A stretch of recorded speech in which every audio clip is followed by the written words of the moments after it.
महाराष्ट्रातील अहिल्यानगर जिल्ह्यामधील साहित्य, कला आणि सांस्कृतिक वारसा लाभलेलं हे संगमनेर शहर. याच शहरातून आपल्या कलेच्या माध्यमातून संपूर्ण राज्यभर व्यंगचित्रकार म्हणून ओळख प्राप्त झालेलं आणि सध्या लेखक म्हणून नावारूपास येत असलेलं व्यक्तिमत्व म्हणजे माननीय अरविंदजी वसंतराव गाडेकर. 80च्या दशकात वडील वसंतराव गाडेकर यांची संगमनेर ठिकाणी बदली झाली आणि तेव्हापासून गाडेकर कुटुंब संगमनेरवासी झाले ते आजतागायत. BCom पदवीनंतर अरविंदजी गाडेकर यांनी तहसील कचेरीसमोर अरविंद झेरॉक्स या नावाने टायपिंग आणि झेरॉक्स हा व्यवसाय चालू केला. विद्यार्थी दशेपासून असलेली चित्रकलेची आवड त्यांना स्वस्थ बसू देत नसायची. आपल्या व्यवसायासोबत अर्थार्जनासाठी त्या काळी कुठे बोर्ड रंगवण्याचे काम असेल, पोस्टरचे काम असेल, ते काम ते करत गेले. सुरुवातीला संगमनेरमधील स्वातंत्र्य चौक येथे हे कुटुंब वास्तव्यास होतं. शेजारच्या कुटुंबाकडे लोकमत पेपर यायचा. एके दिवशी त्यांची नजर पेपरमधील पॉकेट कार्टून्सवर पडली आणि ते या पॉकेट कार्टून्सच्या प्रेमात पडले. अरविंद गाडेकर सदर कार्टून हुबेहूब रेखाटून काढायचे. 300 दिवसात 300 कार्टून्स रेखाटून झाले. त्यावेळी संगमनेरमध्ये संगम संस्कृती आणि सायन दैनिक आनंद ही वृत्तपत्रे खूप लोकप्रिय होती. 300 कार्टून्स रेखाटून झाल्यावर त्यांनी स्वतःच्या कल्पनेतून संगमनेर नगरपालिकेच्या तिजोरीवर एक व्यंगचित्र काढले. ते या दैनिकातून प्रसिद्ध झाले. आपली स्वनिर्मिती कुठेतरी छापून येणे हे नवोदित कलाकारास प्रेरणा देणारे असते, जे की संगम संस्कृती आणि आनंद या दैनिकांनी केले आणि येथून सुरू झाला त्यांचा व्यंगचित्रकलेचा प्रवास. त्यावेळेस सामाजिक विषयावर भाष्य करणारी व्यंगचित्रे हे असंच चालायचं या सदराखाली या दैनिकातून प्रसिद्ध व्हायला लागली, जी वाचकांच्या पसंतीस उतरली. व्यंगचित्रकार अरविंद गाडेकर म्हणून त्यांची नवीन ओळख तयार झाली. जगप्रसिद्ध व्यंगचित्रकार RK लक्ष्मण यांच्या संगमनेर भेटीत त्यांनी गाडेकरांची व्यंगचित्रे पाहून कौतुक केले.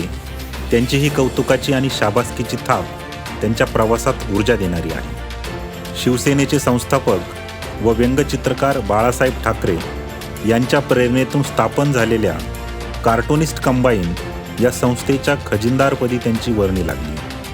राज्यातील दिग्गज व्यंगचित्रकारांशी त्यांचा संपर्क आला आणि बहुमोल मार्गदर्शनही लाभले.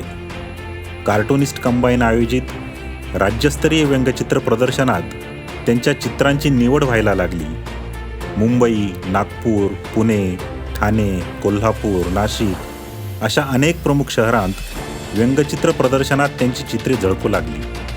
पुण्याच्या बालगंधर्व कला दालनात व्यंगचित्र प्रदर्शनात झालेली निवड म्हणजे संगमनेरचा सन्मान म्हणून संगमनेरकर पाहू लागले. चित्रकलेचे कोणतेही शिक्षण नसताना अरविंद गाडेकर यांनी स्वतःची शैली निर्माण केली आहे. सदर प्रदर्शनात प्रमुख उपस्थिती लाभलेले मनसे प्रमुख आणि व्यंगचित्रकार राज ठाकरे, शीद फडणीस, इतिहासकार बाबासाहेब पुरंदरे यांनीही गाडेकरांच्या व्यंगचित्रकलेचे आणि प्रवासाचे कौतुक केले आहे. आज मी तीच गाडेकरांची व्यंगचित्रे सकाळ, लोकमत, गावकरी, सार्वमत, संध्यानंद, आनंद, युवा वार्ता यांसारख्या आघाडीच्या दैनिकांत प्रसिद्ध झालेली आहेत. दरवर्षी जवळपास 100 दिवाळी अंकात त्यांची व्यंगचित्रे प्रकाशित होतात. मार्मिक सारख्या साप्ताहिकातून तर त्यांची व्यंगचित्रे वाचकांच्या भेटीस येत असतात. सध्या सोशल मीडियावरील संगमनेरी तडका या पेजवरील त्यांची व्यंगचित्रे चांगलीच व्हायरल होताना दिसतात.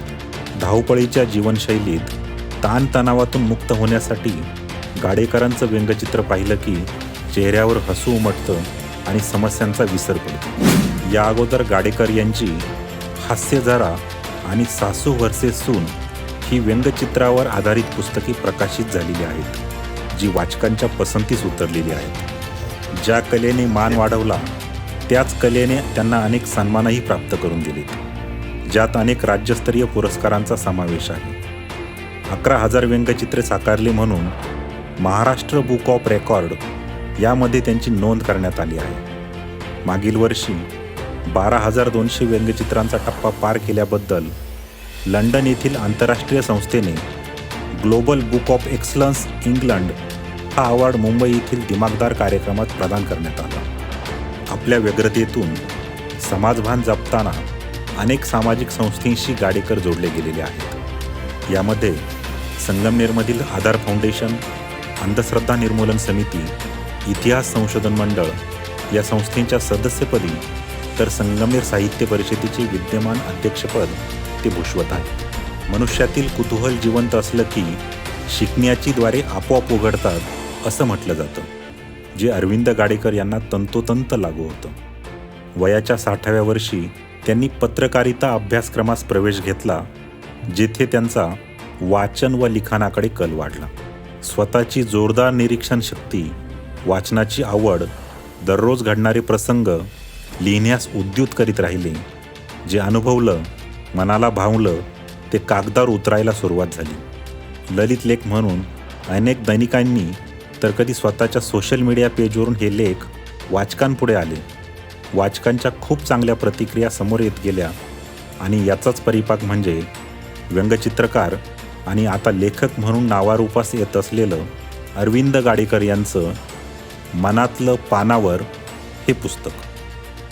आपल्या या व्यंगचित्रकार ते लेखक या प्रवासाबद्दल सांगताना ते म्हणतात, कागदावर जेव्हा आपण रेषा उमटवतो आणि त्या उमटवीत असताना त्याला जेव्हा मार्मिक शब्दांची जोड देतो तेव्हा एक चांगलं मार्मिक आणि काहीतरी संदेश देणारं व्यंगचित्र तयार होतं. अशी खूप व्यंगचित्र झाली आणि त्याची रेकॉर्ड्स पण झाली. लक्षात आलं की थोडी निरीक्षण शक्ती तर होतीच, परंतु वाचनाची आवड निर्माण झाली. आणि माझ्याही लक्षात आलं की माझ्या जीवनामध्ये, प्रवासामध्ये, आत्तापर्यंतच्या प्रवासामध्ये अशा अनेक प्रसंग आणि सत्य घटना घडल्यात की ज्या मी असं वाटलं की ह्या शब्दरूपात का नसाव्यात. त्या ज्यावेळेस लिहिल्या आणि त्या लोकांना भावल्या, नंतर त्याच्यातनं मला चांगल्या प्रतिक्रिया ऐकायला मिळाल्या, वाचायला मिळाल्या. काहींनी मला फोन करून सांगितलं की मला ही कथा खूप आवडली.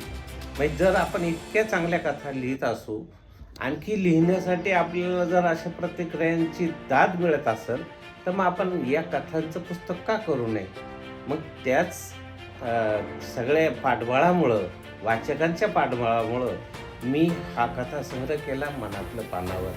खरं तर एखाद्या लेखकाचा, व्यंगचित्रकाराचा प्रवास चालू असताना खरं नमूद करावं वाटतं की त्याला हवी असते कुटुंबाची साथ. मला माझ्या कुटुंबाची साथ मिळाली, मित्रमंडळांची साथ मिळाली, नातेवाईकांची साथ मिळाली आणि त्यामुळंच हा जो यशस्वी प्रवास चालू आहे तो आजपर्यंत जो आहे तो तुमच्यासमोर आहे. या पुस्तकातील ललित लेख म्हणजे गाडेकर यांच्या अवतीभोवती घडलेले प्रसंग तर आहेतच, परंतु ते आपल्याही मनाला हळुवारपणे स्पर्शून जाणारे आहेत. व्यवसायातून छंद, छंदातून व्यंगचित्रकला आणि व्यंगचित्रातून साहित्य हा अरविंद गाडेकर यांचा बहुआयामी प्रवास आहे. त्यांची प्रत्येक कलाकृती समाजाला विचार करायला लावते आणि हसवताना अंतर्मुखही करते. अरविंदजी, आपल्या या साहित्यकृतीस आणि पुढील वाटचालीस मनापासून शुभेच्छा.